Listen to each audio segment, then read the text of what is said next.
Di ba? Heaven and earth. No?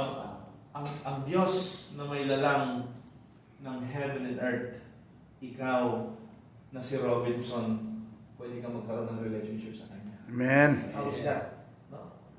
How is that? Si Kuya Ninyo, pwedeng magkaroon ng relasyon sa Diyos na may gawa ng langit at lupa, na may ari ng lahat ng bagay. Amen?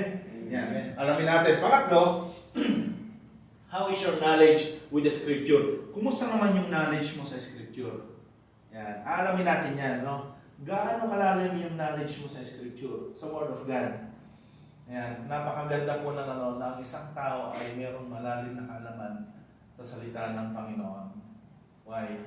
Kasi kapag ikaw ay kapag alam mo yung salita ng Panginoon, alam mo yung prinsipyo ng Biblia, no? Yung mga desisyon mo sa buhay magiging tama. Amen? Kasi itong prinsipyo ng Biblia, prinsipyo ito ng Panginoon. No? Kung tayo po, ang prinsipyo alam natin ay prinsipyo ng ating lolo at lola, no? Anong prinsipyo ng mga lolo at anak? Kahit naghihirap tayo, no? Hindi tayo lalapit sa kanila. Mga ganun prinsipyo, no? Kahit na anong mangyari sa atin, hindi mga prinsipyo ng tao yan. Pero kung prinsipyo ng Panginoon, ang pag-uusapan natin sa Word of God, ang magiging resulta po niyan is yung magiging desisyon natin sa buhay magiging tama. Now, sa side natin, siguro, some of us ay bunga ng maling desisyon. Pwedeng desisyon ng ating magulang nung araw, desisyon ng ating lolo at lola. Ngayon, naging resulta tayo. No? Medyo mahirap ang buhay, ganyan. Bunga ng maling desisyon.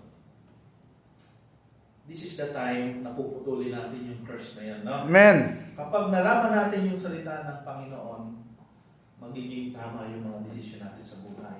At ang resulta niyan, magiging maayos yung buhay natin, mas mamahalin natin ang Panginoon, mas makikilala natin siya, no? Tapos magiging change siya. Alam niyo po kung bakit dinadala kayo ni Pastor Noy dito? No?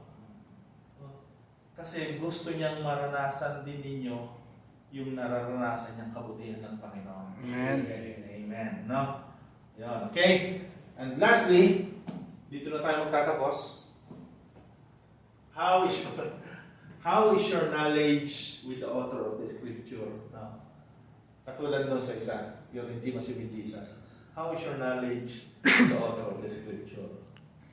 Ayan. Kumusta po yung ating kaalaman sa Panginoon? Amen. Minsan po ang tao nakalimit yung kanyang relasyon, yung kanyang the way he treat God, nakalimit yun base